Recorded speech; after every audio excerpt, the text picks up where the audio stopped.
سئل عن مدينتي فقلت أتسأل عن مدينتي ماذا تعاني؟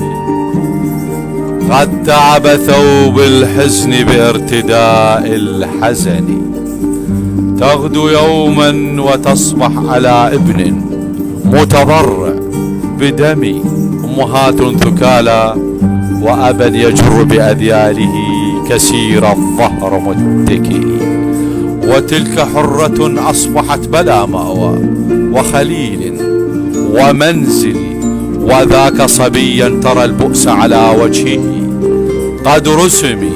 ما الذي جرى يا أم الطيبة والنخوة؟ أعين حاسد يا ترى أم إبليس هبط على أرضك؟